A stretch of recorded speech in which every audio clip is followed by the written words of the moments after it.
Peter Vincent's photography has defined the way many of us see Bonneville.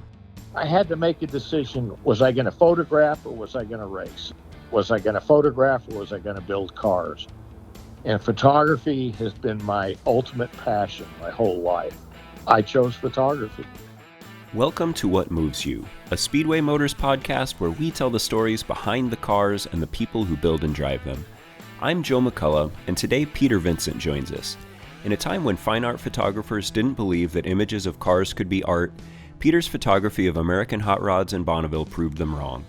He took his lessons from Ansel and Weston and has made a lasting impression on automotive photography. I was studying architecture in school. Architecture? Yeah. I went from mechanical engineering to architecture to art. Wow.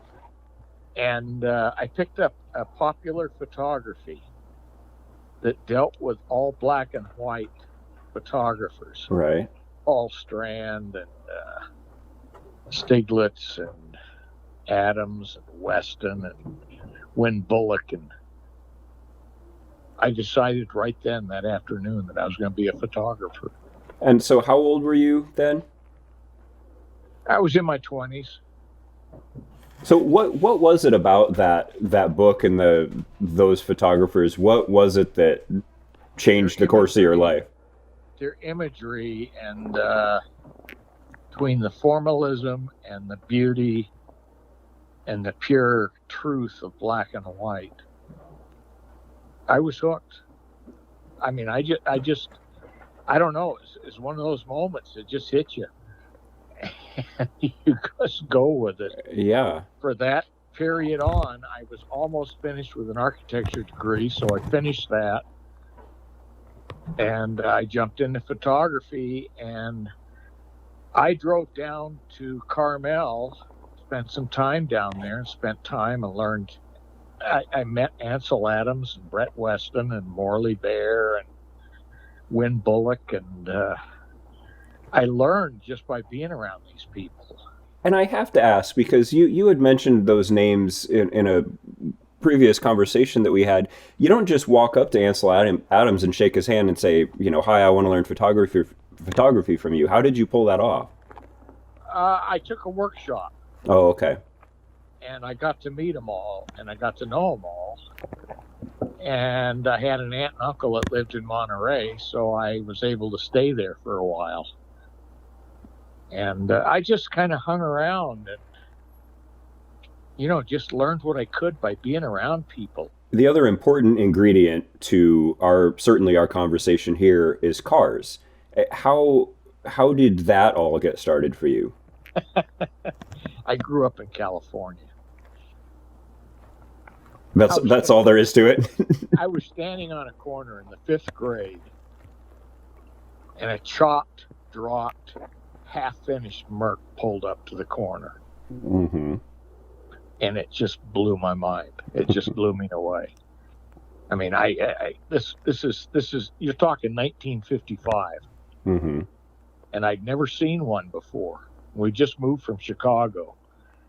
And God, I took a look at that thing and I said, wow, it's got everything in it that I am interested in. And I became a gearhead.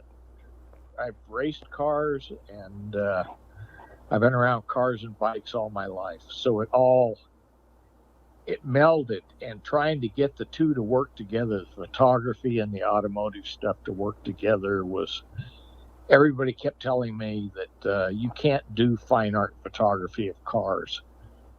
It's just like anything else. It's like photographing a landscape, it's just got an item in. And if you work it right, it's a formalistic photograph.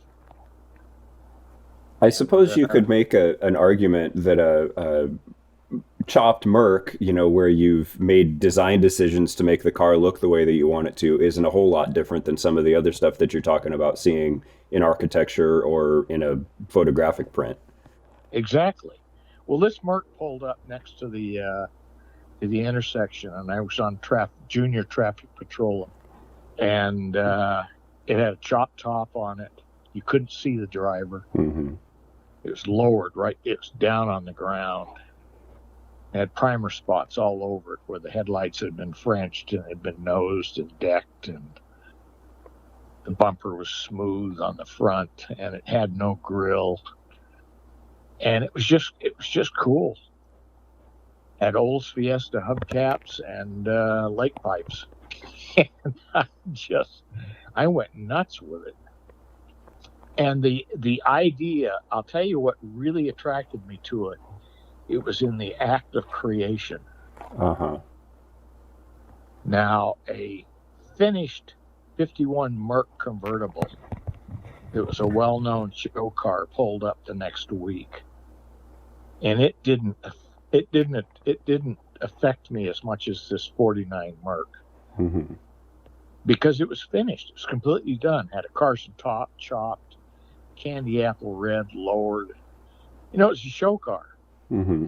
But it's done. I love the act of creation.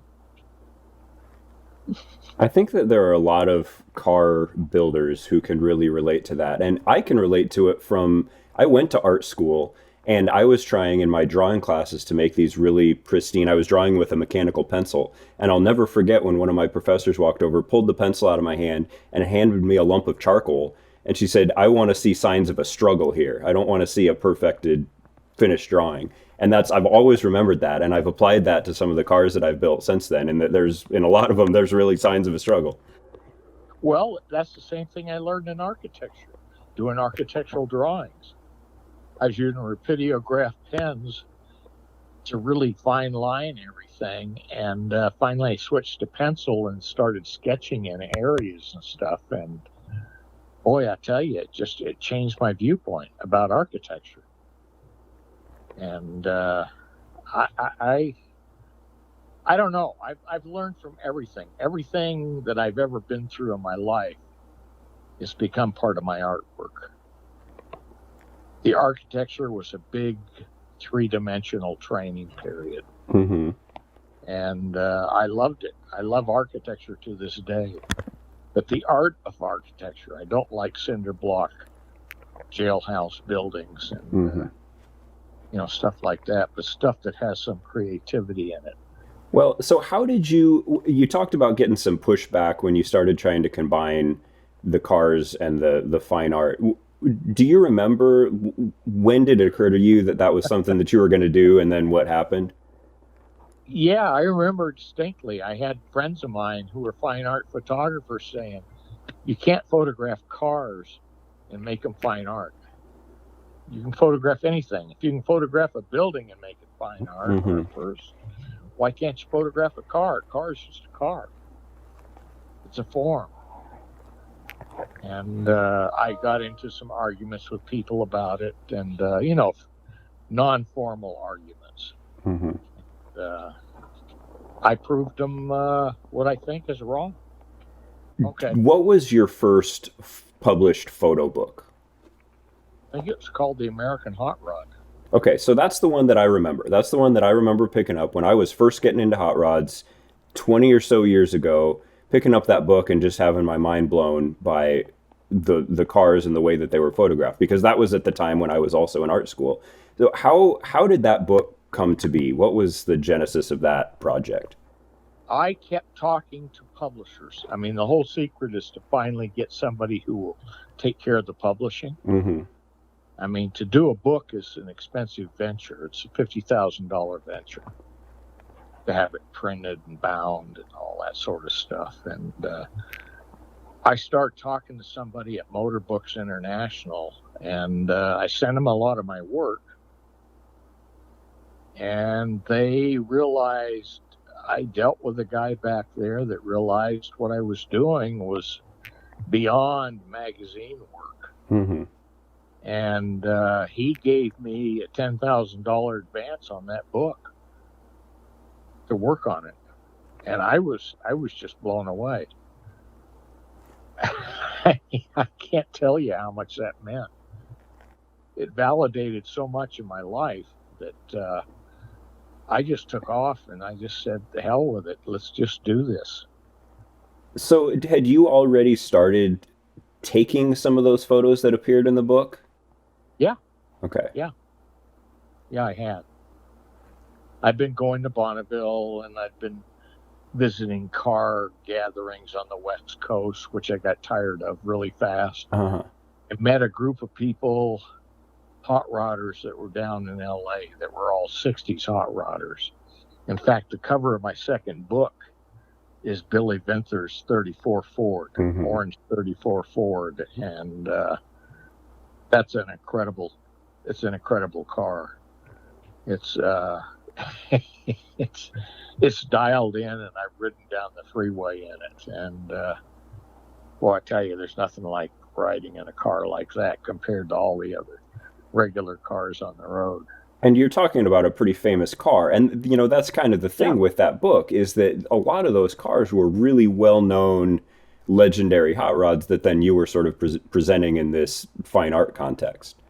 Yes. And I got to know Billy Vinther and Cal Tanaka and all the people down in LA through that. So it was sort of through your photography then that you sort of made your way into that scene? Yeah. And through my appreciation of hot rods.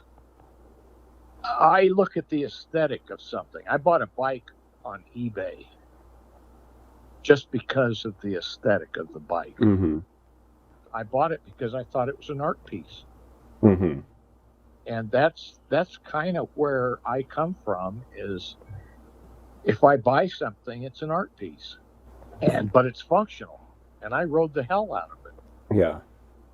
And I ended up having somebody offer me a lot more than I paid for it to buy it. And I needed money at the time, so I sold it. Mm-hmm.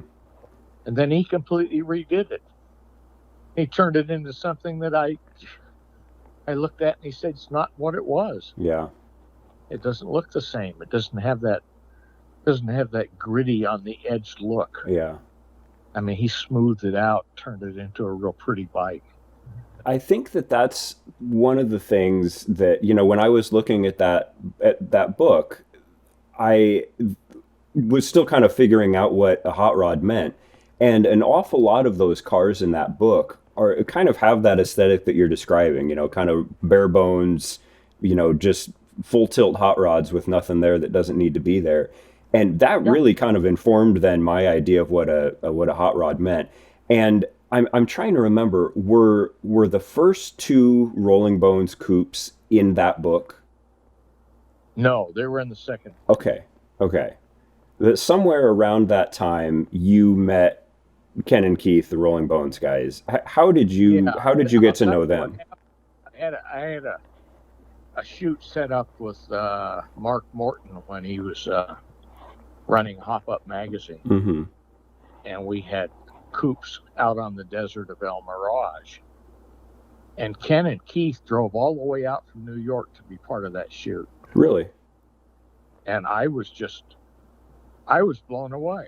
I was really impressed. They drove all the way out. And you're talking about cars with no mufflers, no side windows. Yeah. No creature comforts. So those are pretty famous cars, but you should, for listeners who aren't familiar, you should describe what those first two coupes were like. Well, you're talking about ultra chopped, louvered tops, louvered hoods, no fenders, bias ply tires, quick change rear ends, T5, usually 5-speed transmissions out of a Chevy, so you could do highway travel, and all running flatheads. And you could cruise in those things at 75 miles an hour with the overdrive. And they were noisy as hell. There were no side windows. You're sitting in one seat. You've got a windshield, and that's the only window in the car. And I was impressed. I was impressed. Boy, I tell you, they made a statement. And they had just come off of, you're saying they drove from New York to El Mirage, cross country. How many miles is that?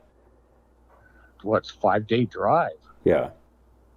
Yeah, and they pulled into El Mirage right from that trip and pulled out on the sand, and we included them in the shoot. And the shoot became a famous shot of 8 coupes 832 coupes on the El Mirage flats, and it was a cover of Hop Up, and I sold many prints of it, stuff like that, and it's what borders on art and a happening and a scene, and it's still edgy. Mm-hmm. It's still not glossed over, finished, completely dialed in show car type stuff. I mean, these cars were in primer, and they were not finished.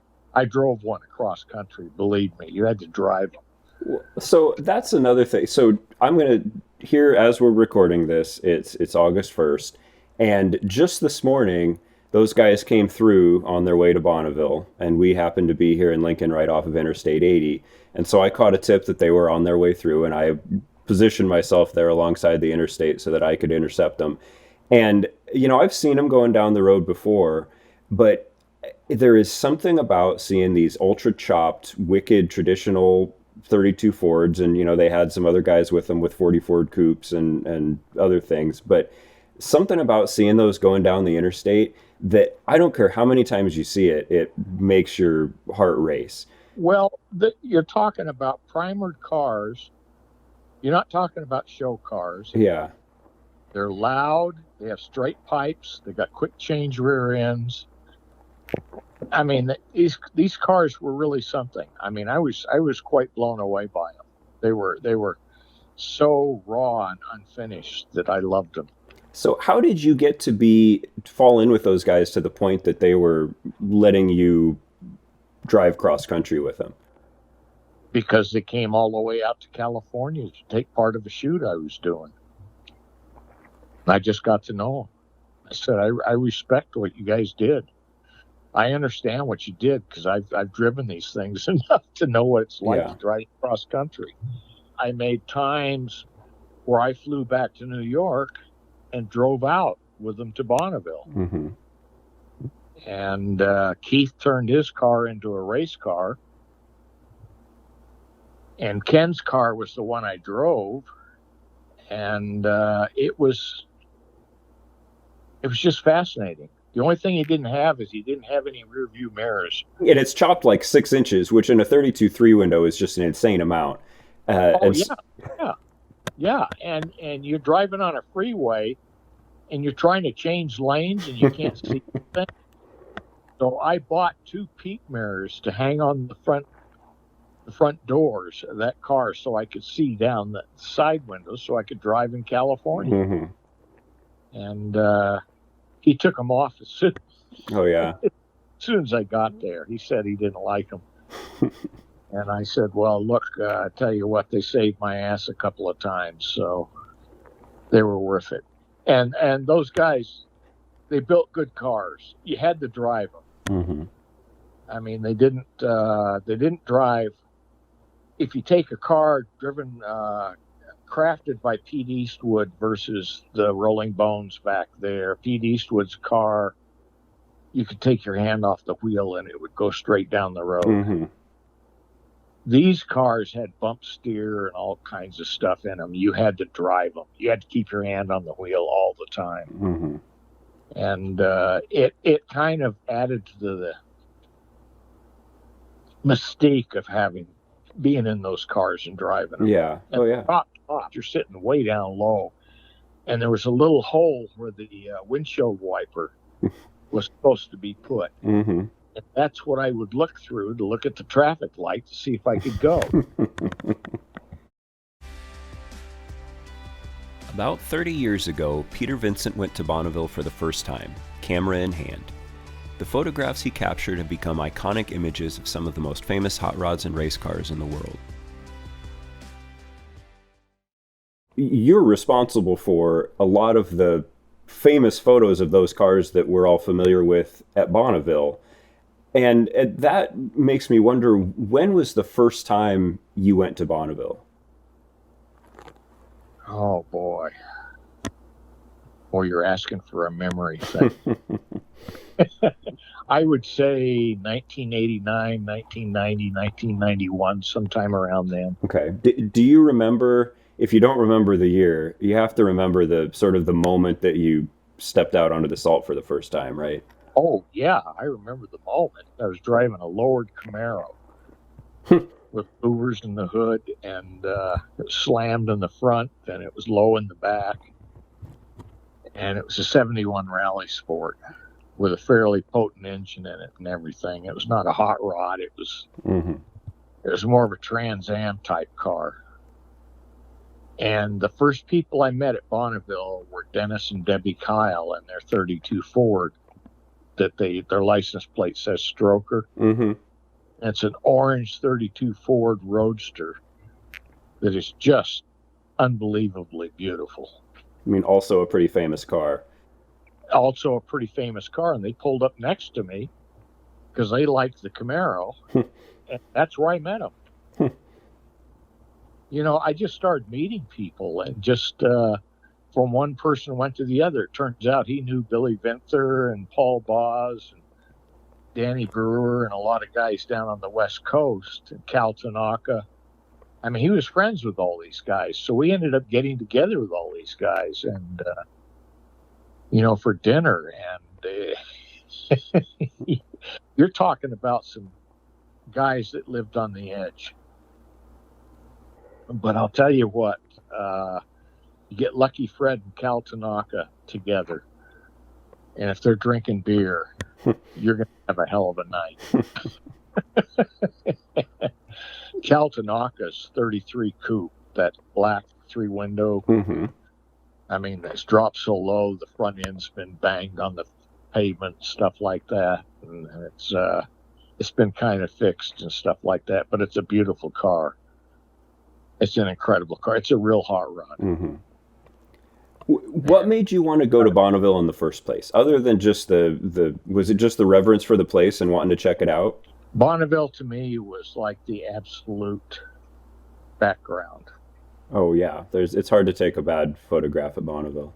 Well, it's minimalist. Yeah. And you don't have anything appearing with what you want to photograph, and yet it's all part of it. And I loved it out there. I photographed for Bonneville. I photographed at Bonneville for 25 years. It was the foundation of hot rodding. Mm-hmm. The dry lakes were the foundation. That's what started hot rodding down in California. And so I went to Bonneville, and I got to meet a lot of people out there. I met people that raced the very first race at El Mirage. Mm-hmm. The Giovanni, Bob Giovanni, and his 23 Model T Roadster. And he had the same 4-banger Chevy engine in it with a handmade overhead valve head. Mm-hmm. That he ran early, and he broke some records. He kept bumping up the fuel mixture until he hit over 150 miles an hour in a 4-banger Chevy. Mm-hmm. You know, I got to know these people, and they're wonderful people. I photographed them, and photographed Bob Giovanni. His last year he was out there, he was 80-something years old, and I got to know Ron Jolliffe, who was racing a 49 Olds fastback out there with the big block holes in it. And I got to drive that car. And I'll tell you, that fastback, it lifts the whole back of the car up. Oh, you actually made a pass at Bonneville in it? Oh, yeah. I've driven a couple of cars out there. Well, so we have to. I didn't know that about you. That's something that is on a lot of people's bucket list. You have to talk about it. What's it like to actually make a pass in? It's the most intense, focus, calm I've ever been through in my life. You just drive, and all of a sudden you realize you're one with the car. You're hearing the loud motor. You're trying to keep it, and if it's a good car, it's tracking beautifully, and you just keep building up speed, and you don't worry about anything. You're focused. Mm-hmm. It's an intense focus. It's wonderful. So I got the car at about 150 miles an hour, and some people had taken pictures were realizing the back end was starting to lift off the ground. So he put a wing on the back that held it down. Uh-huh. He also changed his class, which means he couldn't get a record in his class. It put him into altered class, but it made the car safe to drive. And the only other car I've driven out there was a twin-turbo Nissan. And this was a lowered, 6-speed, twin-turbo Nissan with lead all the way through the bottom of it. And about 180 miles an hour started getting loose. And that, I'll tell you what, that squeezes your cheeks together. And it makes you, all of a sudden, your beautiful, intense focus is gone. You have to control everything, and I never spun it because they told me what to do if it got out of control was to slowly let off on it. Mm-hmm. But when I got back in it, to get back in it very slowly because it had a twin turbo engine in it. And twin turbos, when they wind up at about 6,000, 7,000 RPM, really start pumping out horsepower. Mm-hmm. And they would spin the rear wheels. And if you're spinning the rear wheels at 180 miles an hour, you're gonna turn around. Mm-hmm. And it was a wonderful experience. I really enjoyed it. I loved riding out there. I got hooked on it, but I had to make a decision. Was I going to photograph or was I going to race? Mm-hmm. Was I going to photograph or was I going to build cars? And photography has been my ultimate passion my whole life. And I chose photography. In 1991, Al Teague set a record at Bonneville in a streamliner that he had built himself, breaking the Goldenrod's record that had stood for 26 years. It's a legendary moment in hot rod history, and Peter was there to see it happen. In 1991, I was at Bonneville when Al Teague ran with a single V8 fuel Chrysler Hemi engine and a streamliner that was just beautiful. That he built in his mom's garage. That he built in his mom's garage. And I tell you what, I've got a lot of respect for Al Teague. Oh, yeah. You and me both. I've got a lot of respect for a lot of the early people out there that did a lot of their own work. And what I don't have a lot of respect for, I respect what they did, but the millionaires that had 400-mile-an-hour cars built by somebody else, they go out there 400 miles an hour and whoopee. Al Teague, 432 miles an hour with a single V8 engine. I mean, everybody in the pit, when he went by, stopped and turned around and watched him make a pass. Mm-hmm. There wasn't a single person working on anything. And I was there for it. And I'll never forget that. I'll never forget the sound of it. Top fuel motor. Yeah. And the sound bounces off the salt, and Jesus, that thing was beautiful. And to go 432 miles an hour you're up there in dangerous territory. Oh, yeah. As soon as you go over 175 miles an hour, you better be real careful because the wind and air takes place. I mean, I saw a Firebird that had been built by Gale Banks with twin turbos. And he took it, and they got up to 220 miles an hour, and the back end just came up off the ground and pirouetted and came back down again. And I've watched a lot of cars do that out there.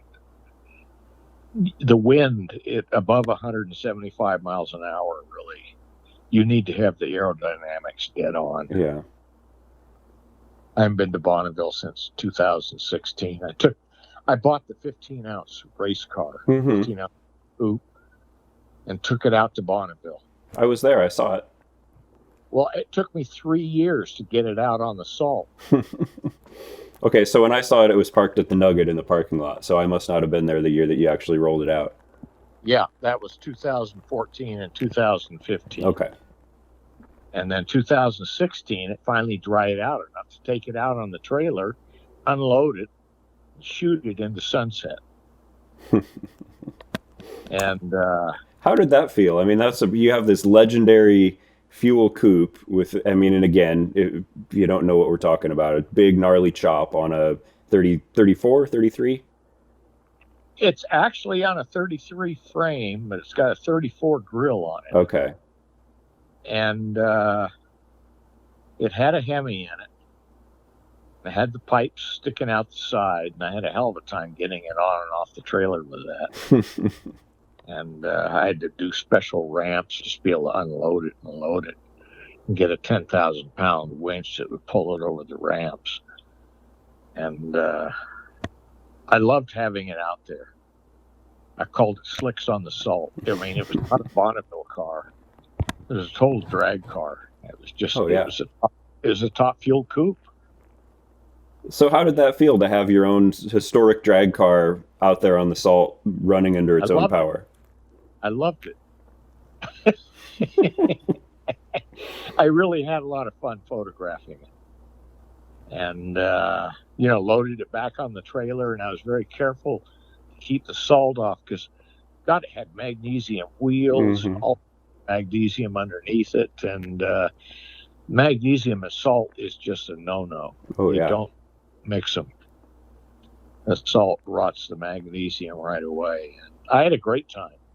I was so happy to get it out on the salt that I just took it out there and photographed it. And I brought it out the next day and photographed it in midday, and that was it. Took it, put it back on the trailer, and took it back into Wendover, and went back up to northern Idaho and took it home. To see some of Peter's amazing photography, visit the toolbox at speedwaymotors.com by clicking the toolbox link on the front page. New episodes of What Moves You come out every 2 weeks on Tuesdays. If you like what you hear, tell a friend to listen to What Moves You on Spotify, Apple Podcasts, and anywhere else you listen to podcasts. Peter made his name turning hot rod photography into art, then collecting those images into books. Printing in books made his high-quality photographs widely accessible and changed the way many of us looked at hot rods and their builders. We talked about that first book, but you've done, how many books did you say? 5. So what came next then after that first American Hot Rod book? The first American Hot Rod book was Hot Rods by Peter Vincent. And that was the one that had Billy Venther's car on the cover. Mm-hmm. Mm-hmm. And then I did a book called Hot Rod Garages that went to all these different hot rodders where they actually built the cars. I mean, these are real builders. And everything from Roy Brizio to Pete Eastwood to the Rolling Bones to a Bob Lick in Oregon who built cars in a garage. You know, he had a shop. And you just got to know these people, and they had passions, and you got into their passions, and they all built cars that you just died for. I mean, they were really cool cars. They had all the right looks. They were a little bit edgy. They weren't show cars. In fact, Bob Lick used to drive his 40 Ford in the drag races, and he built his car up, ran a big block in it with a different front end on it and everything. And he finally got loose in the track and bumped a rear fender and gave up racing and primed the rear fender and turned it back into a street car. And it's still the same. It's a yellow 40 Ford just slammed on the ground. It's running. I've driven it, and it runs beautifully on the highway. And Bob Lick, he's an original hot rodder. Isn't there a picture in that book, in the Hot Rod Garages book, of that thing with a primered fender from that little drag strip bump? Yes. Yeah. Yeah, there is. So that book, I have that book, and it's interesting because the photography isn't just of the cars, it's of the people and their cars and their space. How do you approach that when you're trying to sort of capture more than just a car at Bonneville? You're trying to capture the people with the car. I try and capture the environment in which they create. And it's where they do their building. It's where they decide what to do to the car. And if I can get into their shop, I can see what they're doing. Mm-hmm. And you see these people build cars, and you see what they finish with, and it's their ideas that carry the cars through. And I photographed Roy Brizio, who was really well-known builder on the West Coast, mm-hmm. and photographed his shop, and it's included in the garage book. And it's completely different than a guy with a 40 Ford in his garage that he redoes. And Brizio was more into show cars and stuff like that, but he built some beautiful cars. I had a lot of respect for him. Mm-hmm. He built cars that really worked. He treated people really fairly, and that's the ultimate. I mean, you get one of those cars out on the road, if they steer wrong or go weird or something like that, you're in a lot of trouble. Mm-hmm. So somebody's got to know what they're doing when they put them together. And all the people I photographed for that book, from Dick Page to Dale Withers to Bob Lick to Pete Eastwood to Roy Brizio. I mean, all these people I'd met at Bonneville and in the hot rod community. And I had a lot of fun. I got to meet some great people. I mean, I don't regret the time I spent on it at all. And I miss it. Which one of your hot rod photo books is your favorite? The Bonneville book. Okay, and describe that, because that one's a little bit different than some of the others, right? It's a little bit different because I learned about Bonneville by going there every year. And it mixed race cars with hot rods that went to Bonneville. Mm-hmm. And these are people who weren't afraid to drive it out on the salt. And most of the people I knew down in L.A. would never take their cars out to Bonneville because of the salt damage. And I shouldn't have. I took the Camaro out there, and I had to completely rebuild it. Yeah. Because it rained while we were out there. And all of a sudden, you're sitting in 6 inches of water. Of salt water. Yeah, salt water, and you got to drive out. Yeah. Well, I drove out. You hit 12 inches of water in the dip just before you hit the pavement. And my fan blades in the lowered Camaro caught the water, sent the water out the louvers in the hood, and covered the engine with salt.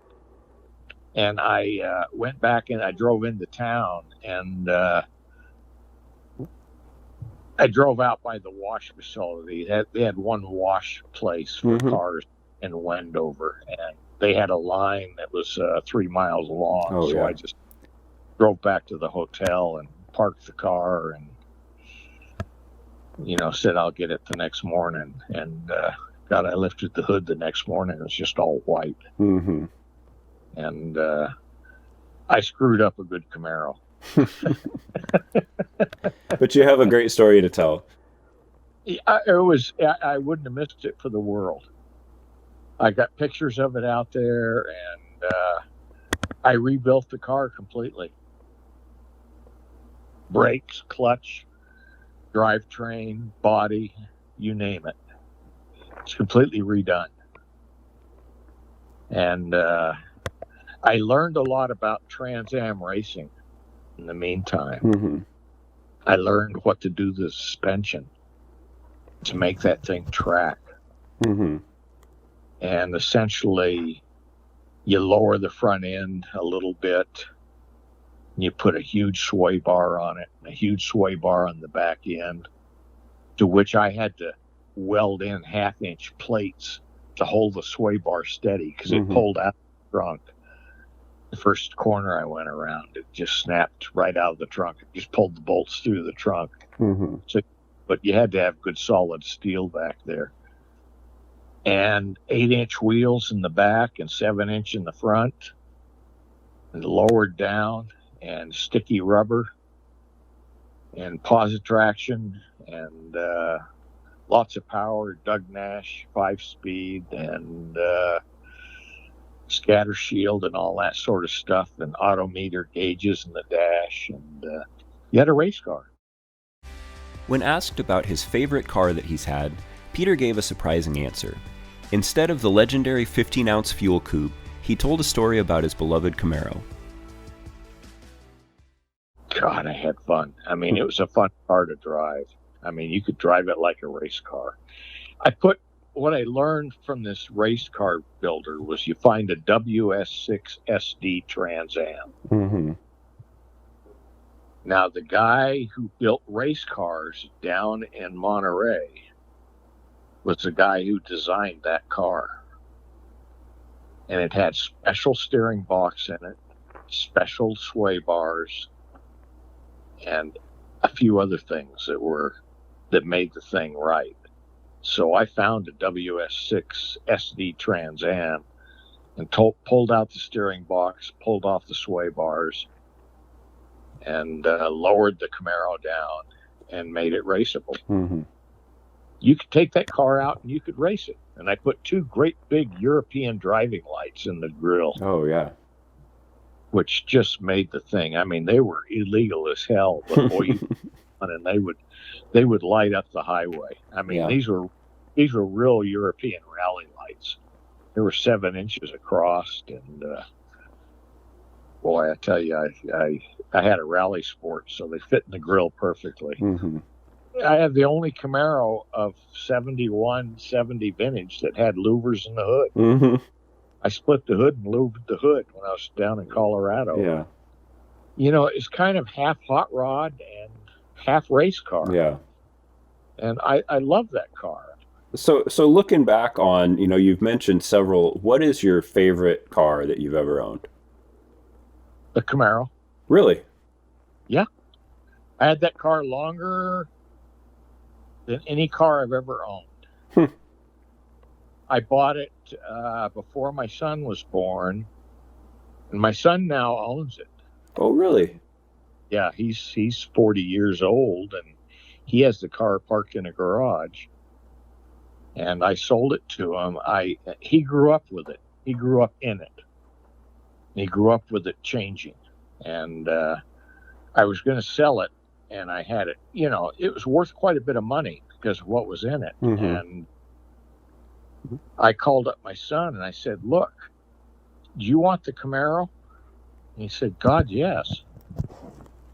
And I said, "Okay, you get it for half price." Oh, that's cool. He would have owned it if he'd helped me build it, but he didn't. Yeah.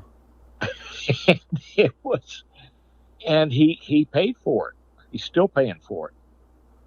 I gave him, a long time to pay. He just paid me a month, and he's got a car essentially that is quite a build-up car. I thought for sure you were going to say the fuel coupe, but that I had no idea that it was still kind of in the family. That's a cool story. No, the Camaro was the car I really loved. To drive that thing, you could corner flat in it and drift. How long did you have it? I had it from 1979 to when I sold it to my son in the late 90s. Okay. Or in the early 2000s. I can't remember when exactly. But I love driving that car. You get that car out on the road, and it was so low in the front end, I had to put a skid plate underneath the front cross. So what are your son's plans to do with it? Is it running the way that it is now? Yeah, it starts and runs. Yeah, he's got a car that's, to me, probably one of the greatest cars I ever owned. I mean, the 15-ounce fuel coupe was great, but I never drove it. It was just an icon. It was an art piece. Mm-hmm. And it was beautiful. And I saw the 44-second video of it running with a 4,500 horse, 95% fuel motor in it. Mm-hmm. And it never made a full pass, but boy, I'll tell you, It's an angry looking car. Mm-hmm. Is that where it's at now? It's been finished with the big fuel-up motor? No, a friend of mine up in Canada owns it. Okay. And the reason he owns it is because he told me he wouldn't screw with it. Oh, okay. He wouldn't change the paint. He wouldn't try and turn it into a street rod, and he would keep it the way it was. Mm-hmm. Peter has been photographing for decades, and his career has overlapped with some huge advancements in cameras and digital photography. Do you have any plans to do any more automotive photography? Oh yeah, certainly. If I get around to it, but I'm 77 years old, so I don't know how long things are going to last. I'm going with the things as long as they go. Mm-hmm. I'm enjoying life, and I've got an old Harley chopper out in the garage. It's a beautiful chopper. I mean, it's a hardtail. It's a chopper bobber. It's got a wide glide front end on it. It's about 3 inches off the ground. It's got a headlight and a tail light and 2 rear view mirrors, and that's it. And it's all painted red oxide. I have a rear fender and a tank. And the rest of it's just chrome and engine and frame painted black. So it's a nice bike. It profiles really nice. Do you still feel, looking through the viewfinder on the camera, do you still feel that same excitement that got you into doing photography all those years ago? Oh, yeah. Yeah, I do. I'm still doing a lot. And I'll tell you, the weird thing about it is I'm using a phone. Oh, yeah. I mean, the phones are better than the first digital cameras I had. Do you still shoot film? Occasionally. I have a place up in Seattle that sells film and will process film. Mm-hmm. And I have a super high level scanner. It's an Imicon scanner. It's a Danish scanner that's it's around it. If you bought it new, it'd be like $25,000. And it scans up to 48, 49, with 50 being the perfect number of being able to catch all the tones and the lower values, upper values. And so the scale of it is just incredible. And you can dial it up, and you can do 40-inch, 50-inch, 60-inch prints from it off a 2 1/4 inch negative. And it's an incredible scanner, and it's digital printing, but silver printing still means a lot to me, but it's getting to be a real headache. Yeah. Do you have, when I was studying art and photography, my professor was very straight, old school, film only photography. And who did you study with? His name was Dave Reed at the University of Nebraska. And he carried his Leica M5 over his shoulder every day. And he was very, very passionate about what he did. And he remains one of my favorite professors that I ever had. Well, I remember the name. And I mean, he was pretty well known, and he sort of indoctrinated us with this idea that, because digital was just sort of coming on the scene at the time, and there was this sort of idea that when you're shooting on film, you're capturing a moment, and that moment is physically recorded through the chemical reaction of the light hitting the negative and so on.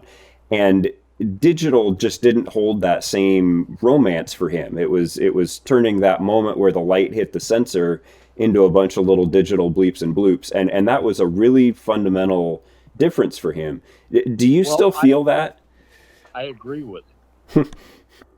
And I'll tell you the truth, my silver images and negatives, which I have transparencies and stuff downstairs, I have a ton of them. But I've got a scanner that will convert them to digital printing.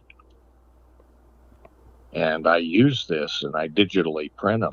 And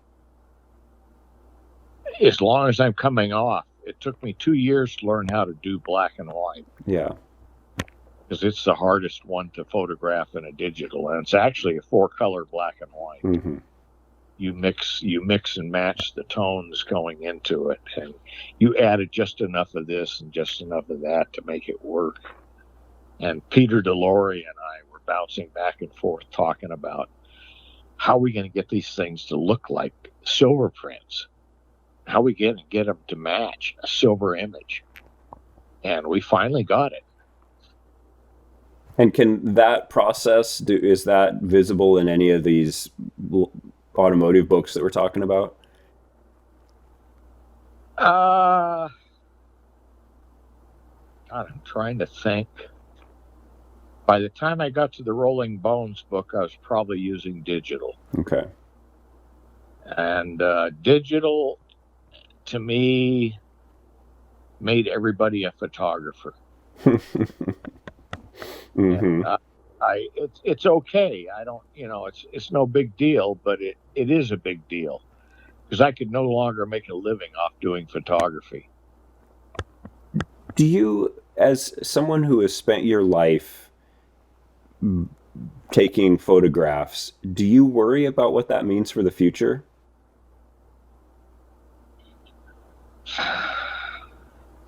That's a very good question. And I'll have to tell you no. Because the images that were important as silver images back when are still important as silver images. And the ones that are digital images, if you've learned how to adapt your digital imagery to how you took your silver imagery, they're valuable prints. They're good prints.